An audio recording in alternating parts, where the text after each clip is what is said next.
Are you ready to bring your real estate game to the next level?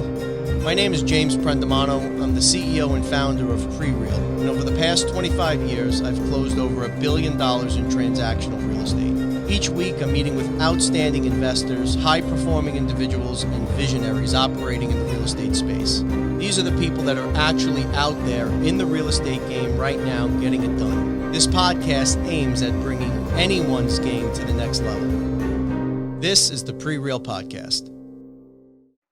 Welcome, everyone, to the PreReal Podcast. I'm your host, James Prendamano, and we are joined today by Scott Krone. Scott's a principal at Coda Management Group.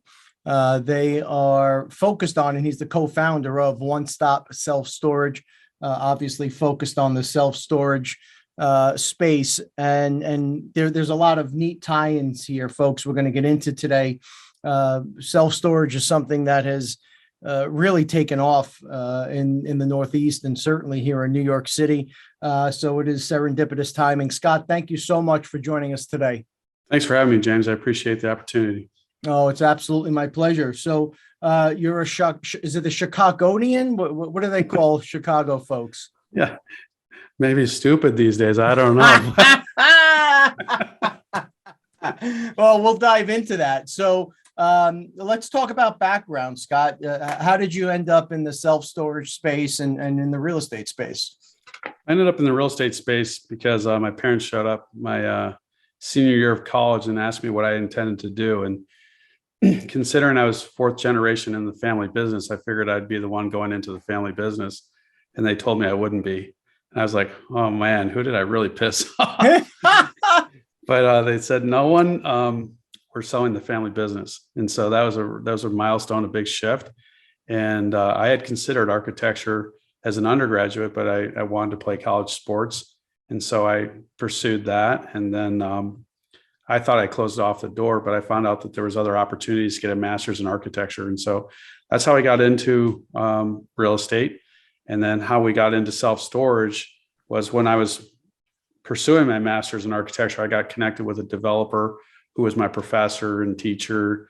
And he was also an architect and a general contractor. So I got to understand the development and the business side of things. And then in 98, I started our own business doing development. We were in predominantly the residential side. So either in single family, multifamily, or mixed use.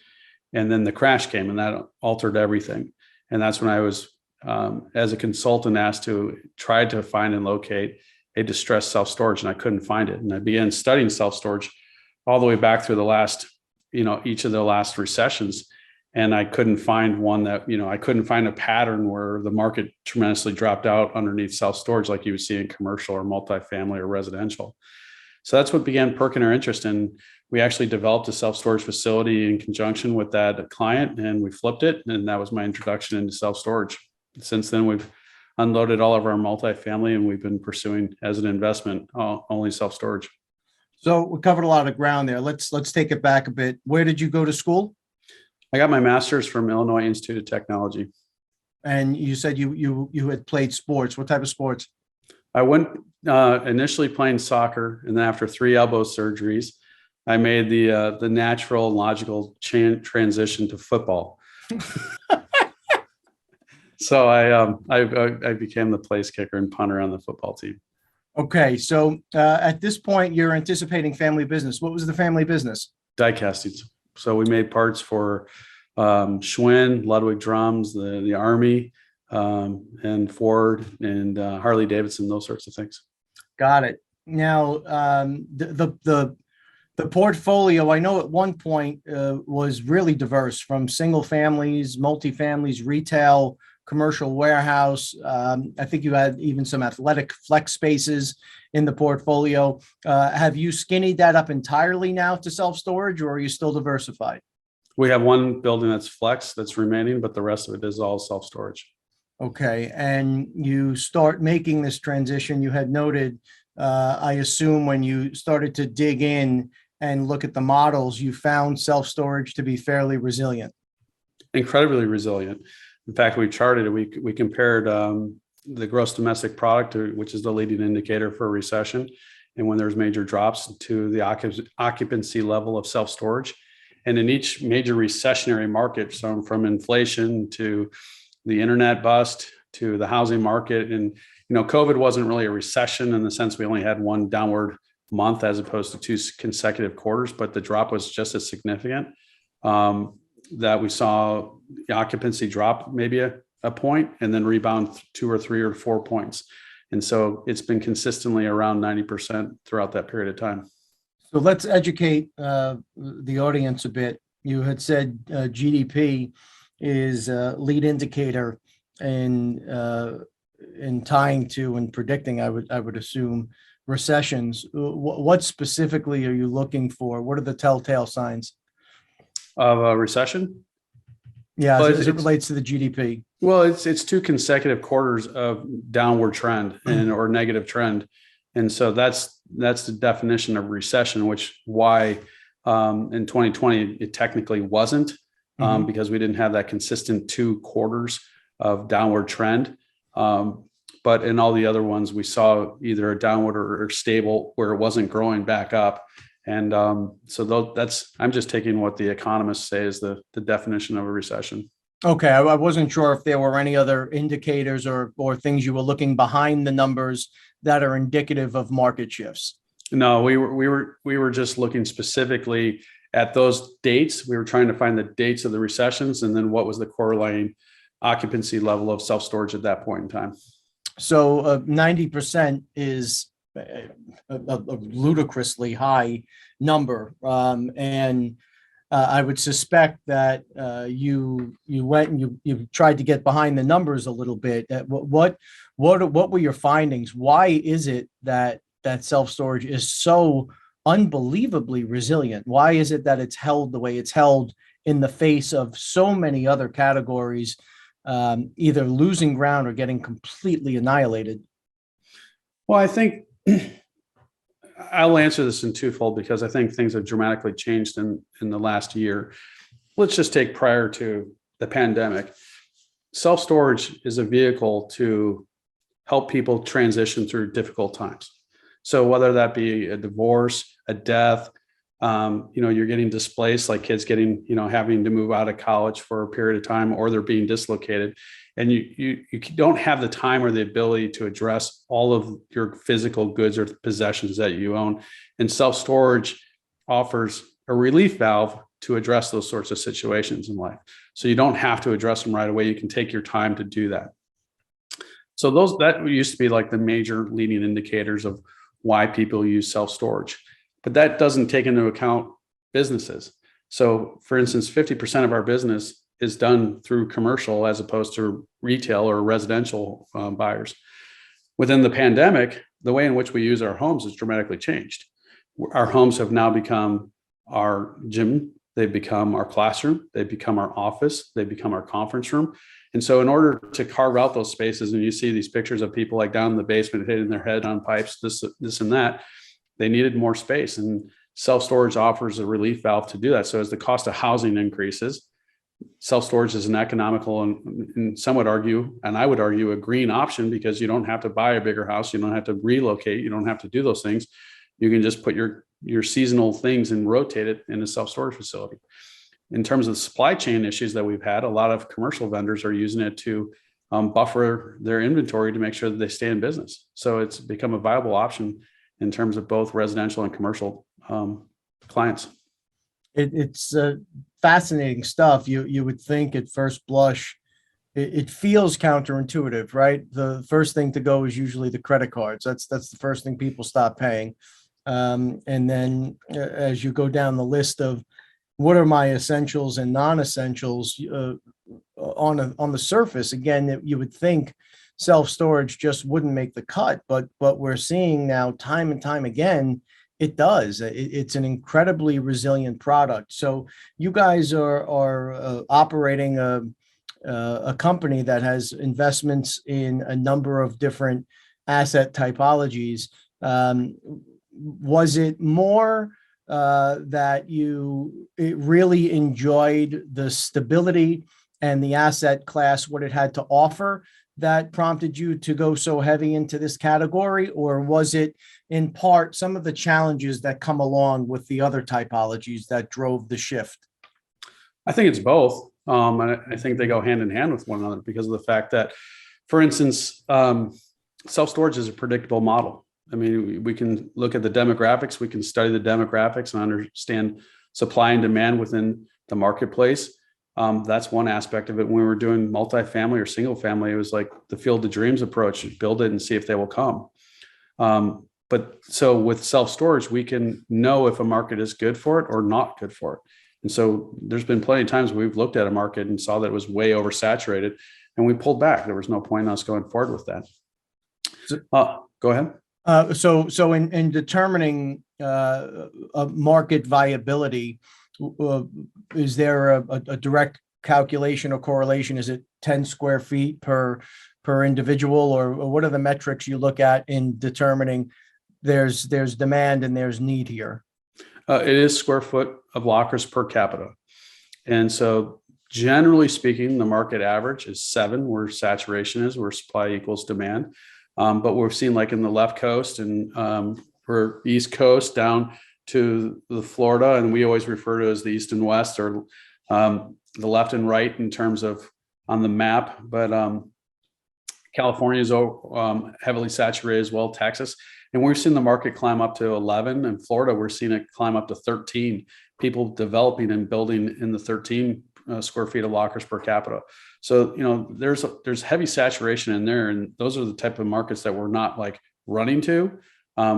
People bring us an opportunity, we'll evaluate it. But we're looking at, generally, if you see where we are, we're predominantly in the Midwest, the flyover states, where, our Chicago one, we bought at 1.6, and, our ones in Ohio, we bought at, 2 or 2.5. So there's plenty of growth within that marketplace. And that's some of the things that we look for. And let's talk about the demography of the location. I would assume that it's not necessarily geographic boundaries, meaning 1, 3, 5, and 10 concentric circles. I'm assuming it doesn't necessarily matter the physical distance between. It's just straight up numbers, right? So when you're looking at those numbers, is there a particular demographic that hits the sweet spot for the consumer? Well, we do look at those radiuses. That is important. Now, if we are in a more rural area, people aren't going to be willing to drive more than, 20 minutes. And now in the country, that could be 20 miles, right? Right. But in New York City, I think that's one block. So it's like, yeah, it used to be. It used to be 1 block. Yeah. So, I think a lot of it depends on what the market is to determine what that radius is going to be. And that's where, if we're looking in a heavily saturated market like Chicago or New York, we're not even considering 5. It's 1 and 3 that we're really considering, because otherwise no one's going to drive 5 miles when they could go to someplace else that's a half a mile away. That doesn't matter what the rate is. It's just too much difficulty getting there. But when we look at the average income of the household, that will dictate the size of the lockers so that we can match it up in terms of what the buying pattern is. So the more affluent the community is, they're willing to pay a higher price per square foot for larger ones. And the lower the demographic, in terms of medium household income, they're willing to pay a higher price per square foot. So give us a sample, an ideal market. What are you looking for a median household income?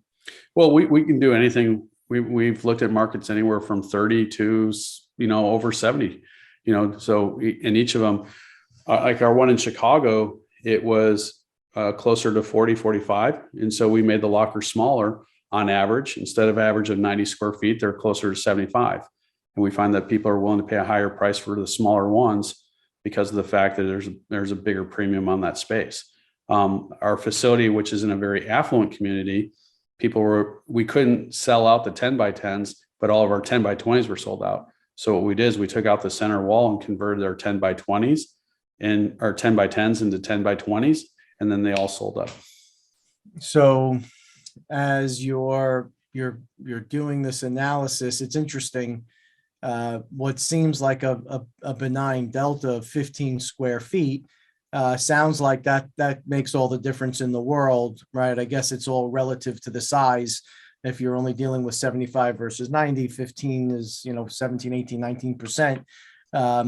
and you're seeing with such a small change in the square footage overall, it really does make a difference in the saturation. It doesn't make a difference in the saturation. It makes a difference in the velocity and the lease up. And so as people, they're willing, for instance, the more affluent community, when they were renting, they're remodeling their home. And so they would take everything out of their home and have the movers back up the moving truck to the facility and unload it into eight lockers, all 10 by 20s. And they would have it for a year. And then when the construction was done, they would unload them and take them, back to their home. That's not the case for someone who's, let's say in a 1,000 square foot apartment and they need, an extra 50 square feet of storage. That's not their type of situation. So that's why they only need 50 square feet, and that's what they're willing to pay for. So is there, do you have the capability, and well, not the capability, are you building vertical as well as, are these are drive up units? Are they, 5-story buildings? What does the typical product look like? The ones that we've converted, they are drive-in facilities with both a loading dock interior as well as an exterior loading dock. We have one building that is predominantly 1 story. It does have 3 stories in total, but 60% of it is on ground level. Our tallest building is 10 stories. So we've done anything in between. Wow. Okay. So, the typical deal, right? And I know that there is no typical deal. Everything has got its own flavor and feel to it. So we have a property out here in Staten Island where the zoning allows for retail just as it will allow for storage. The way the zoning is written basically is you go to the maximum use, and then any use group within that maximum use, you can waterfall down and put any of those uses in there. So we found a property that has turned out to be a really productive retail site, but there's quite a bit of FAR, floor area ratio, or square footage left over that we are looking at and saying, gee, we're bound by the constraints of parking. Out here, parking is where it all starts and stops. While we have the ability to add 150 or 160,000 square feet, the challenge is for every 300 square feet that we're building, we need to add an additional parking space. And there's only so much you can fit on the paper, right? As you're sketching these things out. Absolutely. So what we were contemplating is going vertical. Let's fold into this center a self-storage facility. The way we saw this, and tell me if I'm on the right track or not, it felt like self-storage is becoming, it's changing a bit, and it felt like there would be a place for a self-storage facility in a relatively busy retail center where it almost becomes part of the pattern. You need something from the locker, you're going to go pick up whatever it is, or you're going to go have dinner, or you're going to do whatever it is in the retail center. It almost felt like part of the pattern. Are you starting to see these facilities emerge out of these retail complexes, or is this completely off the wall? I wouldn't say it's completely off the wall. I mean, there's a lot of big boxes that are going dark. And as a result of that, self-storage is a natural fit because of, the column spacing, the heights, the HVAC, the lighting, there's not a lot to convert there. The bigger challenge is whether or not the local municipality will allow it. Mm-hmm. Both Toledo and Dayton were not in favor of us putting self-storage in the downtown markets, which is counterintuitive to us because of the fact that they're heavy density of townhomes and condominiums and apartments. Well, and the two go hand in hand. Self-storage and apartments are, that's like, peanut butter and jelly. I mean, they just go together, right? But they didn't want the stigma of that in their minds, the stigma of self-storage. And as I pointed out, when you drive into the city of Chicago, and you come over the Ohio Street, bridge and down into the downtown loop area, the first building that you see is a self-storage building with the exact configuration that you're talking about, retail down below and self-storage up above. Now, I will say that the major REITs that are looking to buy them they don't want to have or typically have a building that has mixed uses in it. They would want to have a standalone type facility because it's easier for them to operate. It's in their, their business. But I think if you can condominiumize it or separate it and distinguish it, then that's a way of solving that problem. That's precisely what the intention was. We wanted to condo off that portion. And we came up against a few different challenges. It wasn't so much municipality. They got it and they were on board. And again, it was as of right, the zoning allowed for it. Where we came up against issues were as we began engaging with self-storage companies, and we went from, the mom and pop operator right on up to some of the largest in the country. The model, there was no assurance. Nobody wanted to have any skin in the game, if you will, at the onset. The market is very strong. It's the second highest council district for household median income. I think at this point it's up around 127,000. It's a good market. It's a very well trafficked. It's got center. It's got great visibility. It checked a lot of boxes, but we struggled with, do we go and build this facility, which could be relatively expensive here, and fall on our faces. We weren't experts in this. So I'm wondering, is there a place, I know you're not currently in New York, but is that something where folks that are listening could contemplate for a company like yours? Is that something you would engage in and be a party to? How would that evaluation play out? Yeah, absolutely. I mean, we're doing that in Florida. We're actually designing and building facilities for our client in Florida. So, I mean, we've done different things. We've strictly been hired, we've partnered, or we've just acquired it and done it ourselves. So we've done all three of those things. And your, I assume part of the package is operations, right? You're running the operations of the facility. We would like to. I mean, let's put it this way. The main reason why we started One Stop Self Storage this past year was because we were noticing that one of the major REITs that we had hired, we launched 4 buildings in 2020. And, the distinction of trying to launch 4 in the midst of the pandemic was quite a challenge. But in each of those, in the first 3, we hired one of the top 3 REITs in the country. And what we saw was just massive underperformance. We were seeing in 2 of our facilities, no growth in the occupancy. We were seeing increasing costs of labor by over 40%, as well as our marketing. But our conversions rates were in the 20%, just horrible statistics. And then in the other one where we did have occupancy, they were under market in terms of the dollar amount. And then our costs were, 40% higher than projected. And so the 4th one that we opened it on our own, and we immediately took off and began outperforming the other 3 buildings. And that's where we, determined that it was just not sustainable to maintain that marketplace with vastly underperformance and increasing in cost. So that was the reason why we started One Stop Self Storage. But it's not our major business. We do it to enhance our portfolio. We're not doing it as a major revenue source. So that's why we'll do it for our own facilities, but we don't do it for others. And just to be super clear, we're talking about it's the operations, right? That was the difference when you're running the facility. That was the magic ingredient of why one was performing and the other 3 were not. Yeah. For instance, I mean, I'd get an invoice from the REIT saying we owe them $30,000. And I would say, well, why? And they said, well, because of the signage, that we got an invoice for the signage. It's $30,000. And I said, well, in the contract, it says I'm supposed to get $20,000 allowance from you to put the signage on the building. And the fact the contract was only $18,000 and only 13 has been installed. So why am I paying $30,000? That would imply that I'm $30,000 over the 18.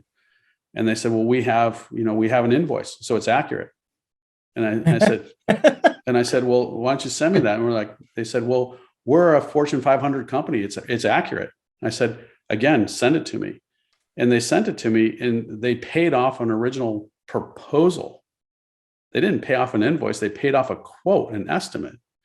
And it was like, that level of scrutiny was not there. And so it was just like, so when we asked them for the bills, they wouldn't provide us any of the bills to verify what was going on. It's that level of scrutiny that, as an operator, if you see your expenses dramatically increasing and there's no justification for them, that's a major red flag.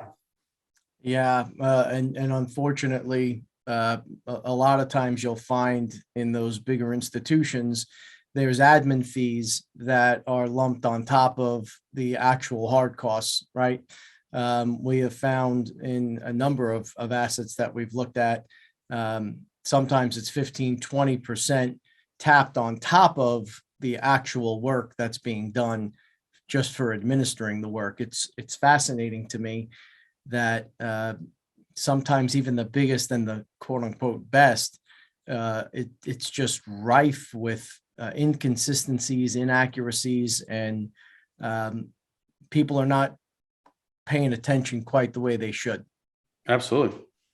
Scary stuff. And when we live in a world of abundance, and we're certainly in a world of abundance, there's a propensity for those things to be magnified, right? Because it just seems like there's an endless well and an endless supply sometimes of cash on the other end of these transactions, and it just breeds an incredible amount of inefficiency. So what does a typical transaction look like for you guys? If I want to be involved, I want to invest, walk me through what this looks like. Well, the first part is that when someone brings us a property, whether it's a broker, attorney, someone who's looking at self-storage, whatever it may be, however it comes into our funnel, and we have lots of different ways that we get the funnels, from wholesalers to brokers to, you name it. We're beginning our due diligence process right off the bat. So we're looking at market saturation. We're looking at the demographics. We're looking at what the competition is, what is the price point of the lockers, the units, all those sorts of things, and trying to get an understanding of what the market or the neighborhood will warrant. And then we began looking at the viability of that actual property. And so, for instance, the property that we're going to be closing on here shortly in Michigan, it was vastly underpriced in terms of the rental rate. We're not doing any development on it, so it's very atypical for us. We're just coming in and we're managing it more efficiently and improving the performance through that way. But if we're looking at the development, then we're also looking at, okay, what's it going to take to convert this building over? And so we begin that process. And, if we, check enough boxes, then we'll go to contract and we'll begin the due diligence. It's that point in time that we'll actually present our modeling to our investors. And we typically have a portal where all our investors are, and we'll put it out there, and we'll typically do like a webinar or a Zoom call to run everybody through the deal. But in each of those cases, at that point in time, we've already done a feasibility report. We've already done an extensive amount of due diligence that we're confident that we're going to be going through this deal. And so, that's what we'll do. And, as we're, finalizing the equity and the debt, we get prepared to close it, and then we're off to the races after that point in time. So your sweet spot is in the ground up, the development? Not necessarily ground up. I mean, a lot of times the buildings that we bought are, when we say distressed, are underperforming. And so we've been able to buy them below replacement cost and improve the building significantly below what it would cost to build a new one. In other cases, we are building new. And then in other cases, we're just strictly improving them or expanding them. So once your projects are complete, what has the appetite been like? Who's buying these deals at the end of the day?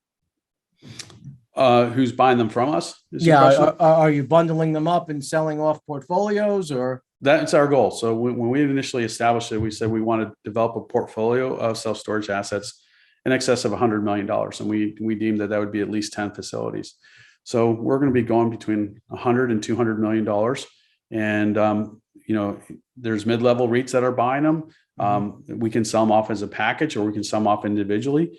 But we're seeing, for instance, like Warren Buffett, Bill Gates, Blackstone, Berkshire Hathaway, they've all been moving into the market because they see that how recessionary proof it is. And, I'm not trying to be Debbie Downer here, but I think we're heading towards a recession right now. I mean, there's a lot of indicators that are, pushing us in that direction, especially with the massive inflation that we've got going on and the unemployment situation. Those are a couple major drivers, which I think are putting negative pressure on the economy. And the Fed's, got the interest rate way down tight. So there's only so much you can do when inflation is growing. They're going to have to release the interest rate, which is then going to slow down the housing market, and it could have a ripple effect.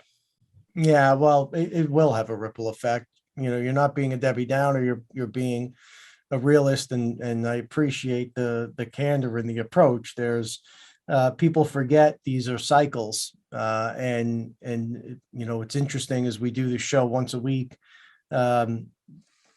Folks didn't want to talk about the prospect of inflation and increasing rates and the economy slowing down. And it's been a process where slowly more and more guests are starting to open up to that possibility and the prospect of that. And it's interesting to me because there's opportunity in all markets. Sometimes there's more opportunity when the markets kind of get cleaned up and cleaned out. And I think without question, there's some choppy waters ahead. We've gone now as long as we've ever gone in the history of the country, with rates being suppressed as far as they've been for as long as they have. And we've now bred almost entire generations of folks that don't know what real interest rates look like. Right? I mean, when I graduated from college, they were, close to, if not above 10. Yeah.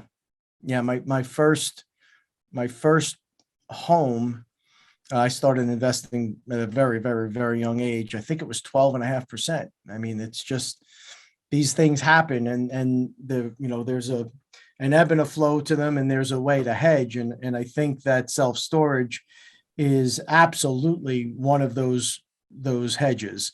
I assume you guys, as you're taking down your debt packages, well, let me not assume, let me ask, typical debt structure on one of your assets. Is it short-term, mid, long-term, fixed rate, variable? What does that look like on your side?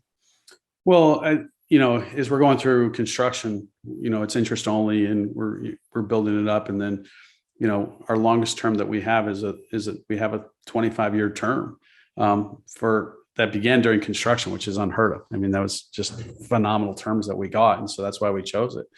But typically it's like 3 to 5 years, depending on, the asset class. We do have an SBA, which is longer term. So we've done SBAs, we've done longer term banks. We've, had to go, when the markets were tight, we had to go through more of the private markets rather than, the local banks. And so in each of those cases, then it's, a shorter term loan where we're doing it for construction and then getting a bridge and then a perm defined. Once we get them stabilized, then we're looking to do a CMB type loan, insurance backed or collateral mortgage backed loan, which is incredibly low interest rates and longer term.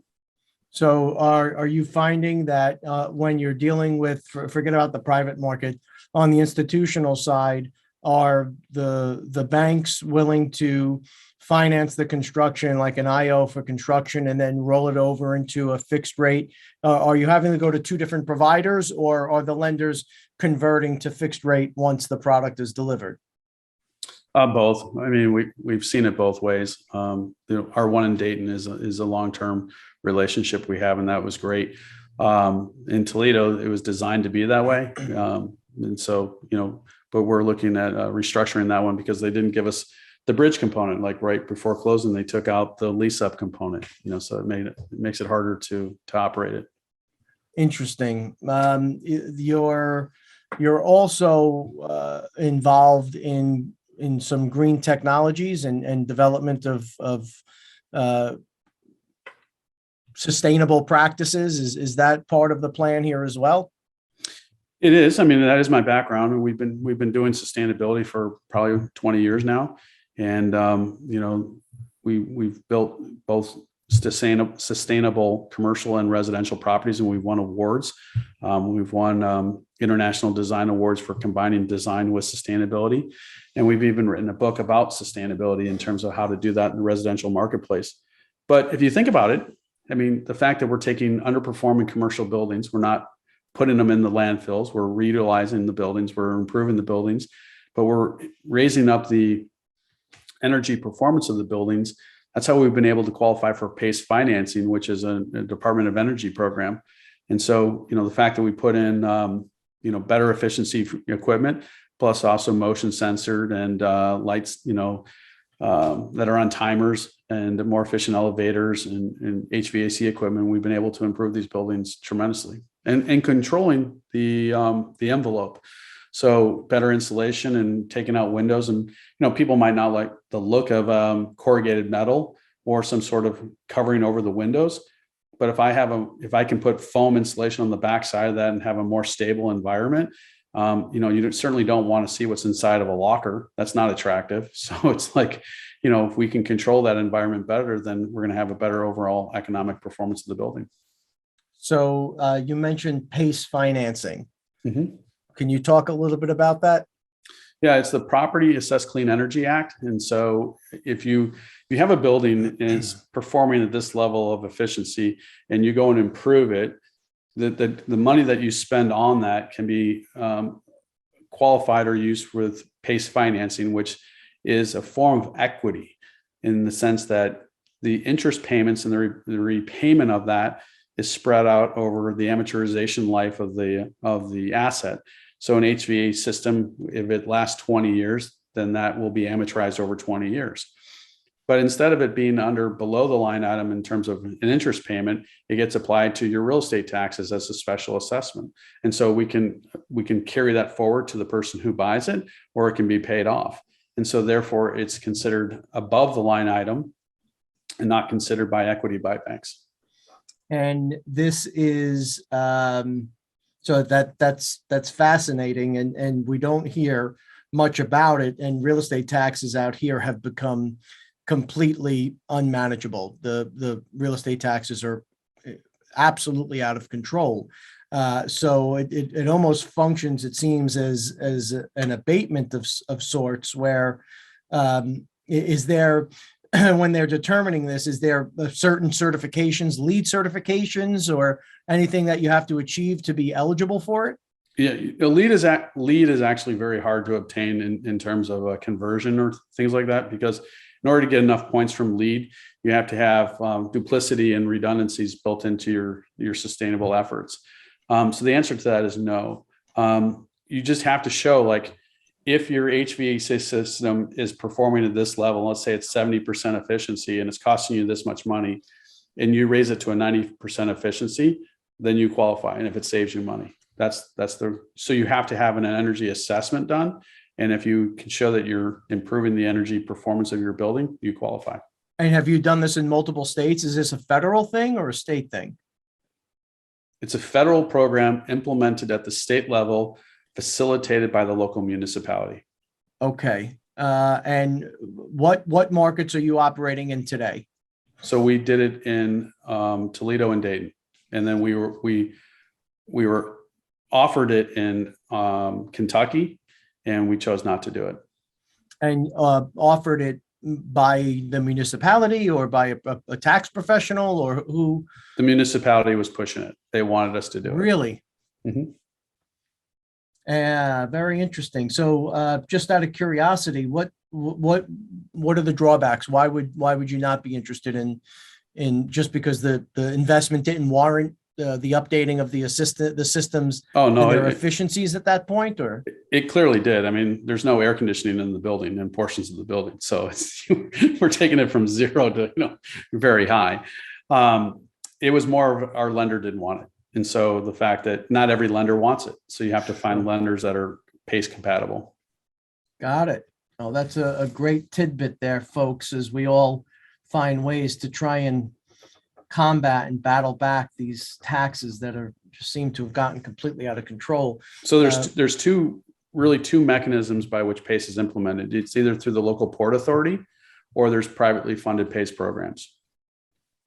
And so in the two that we did in Ohio, they were privately funded. And that's the way in which Dayton was withholding our facility, is that they were withholding our PACE financing because they wanted retail on the ground floor versus self-storage. Got it. So we were zoned as of right, but they were withholding a program that we were legally entitled to. And all they had to do was sign off on it. They weren't processing it. It was just like, we're going to pass this through and pay them on the real estate taxes. And they wouldn't do that. So this is becoming a common theme on the show, and I try to stay away from the redundancy where I can, but in our market, we can't.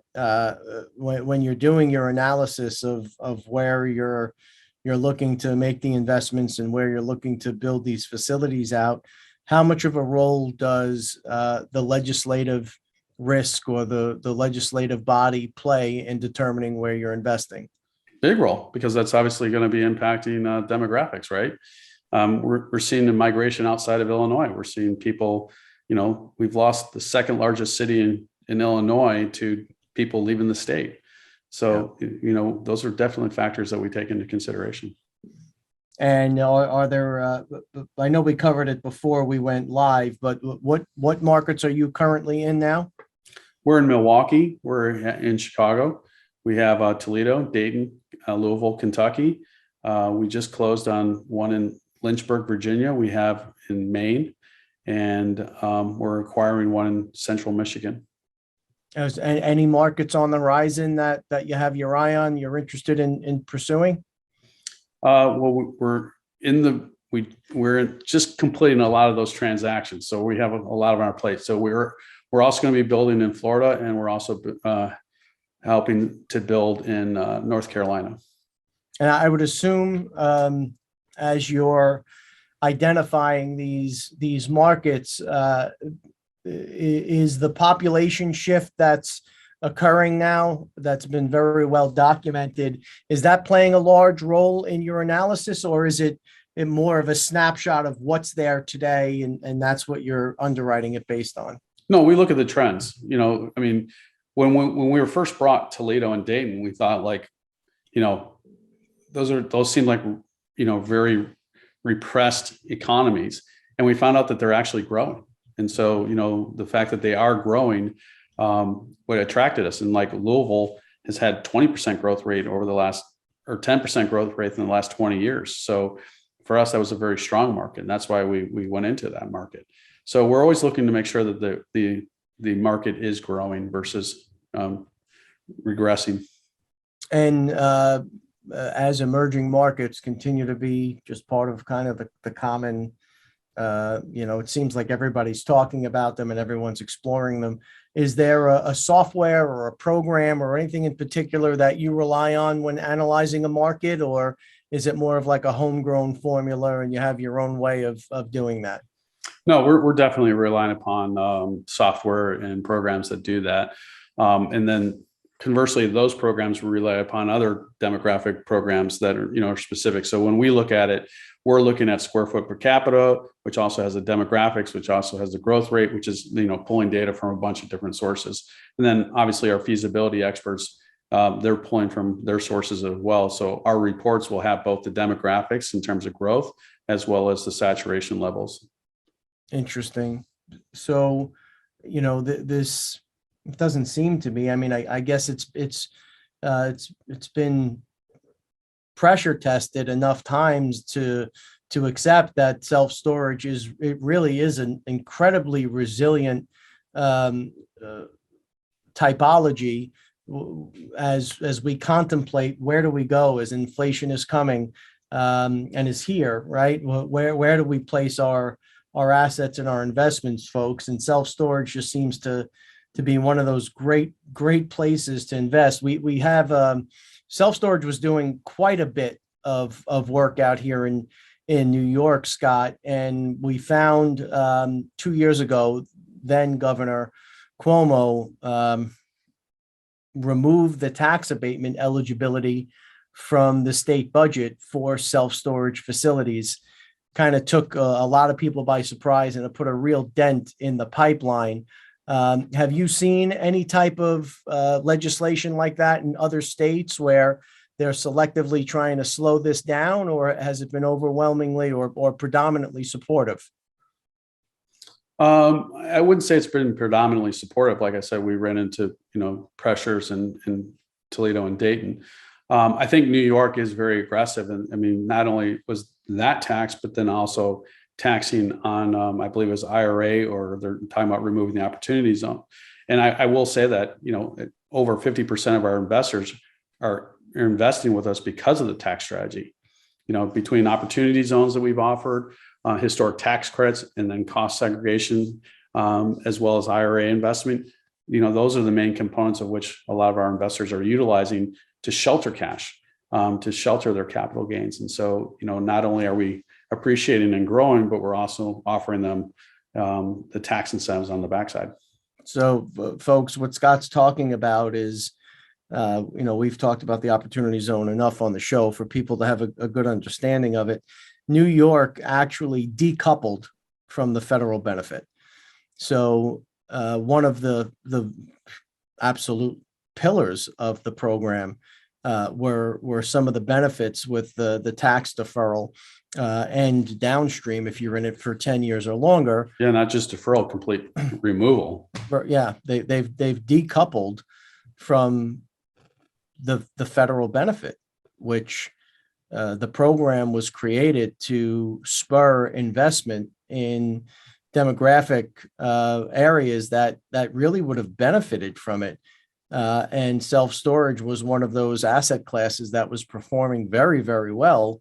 And New York City just pulled out of the program. Not sure even still quite how they did it, but they've decoupled from the program. And what we've seen for the folks out there that are listening and have the ability to influence, this should be revisited because we are seeing a significant amount of QOZBs and QOZFs that have just shifted strategy and moved their investments to other states because they're welcoming them with open arms.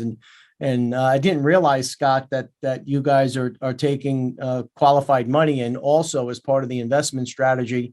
It's been we found it to be a great program. Absolutely. We've implemented on 3 of our projects. So that'd be Toledo, Dayton, and Louisville. And, I know how they did it. They just said that you don't get the tax advantage on your personal tax returns if you're in New York, and which is stifling because that's, not only what I don't really get is this was created in the Obama administration and not implemented. And then Trump basically took the exact same program and implemented it, got credit for it. But then because people hated Trump, they began attacking the program, even though it was a Democratic program. And it was the most bipartisan act that was passed. It was like equally supported on both sides of the aisle. And then when Biden was coming in, he began looking at attacking it as well. And I was like, hold on, if you're attacking 1031s, you're attacking opportunity zones, you're attacking IRAs, and you're raising your capital gain tax, you're taking away every single form of investment in the real estate market. And if we're not heading towards a recession, that will massively push us into recession. I mean, these are the foundational pillars of real estate investing. And if you're going after all those 4 pillars, you're just going to kill the market. Yeah. So not a lot of folks know that, but Scott is spot on. This was a program, I believe it was Kane out of, was it South Carolina or North Carolina? South Carolina was one of the original or authors of the bill. And this was an Obama initiative. And I think that for just political reasons, it was attacked. And unfortunately, it is led to, just through our little shop, we know of hundreds and hundreds of millions of dollars that are being shifted out of the state just so that they could take advantage of the program, which again, it wasn't a one party or the other. As Scott had said, this was widely received and recognized as one of the most bipartisan initiatives to come out in quite some time. And unfortunately, it became a bit of a political football, and folks are paying the price for it at this point.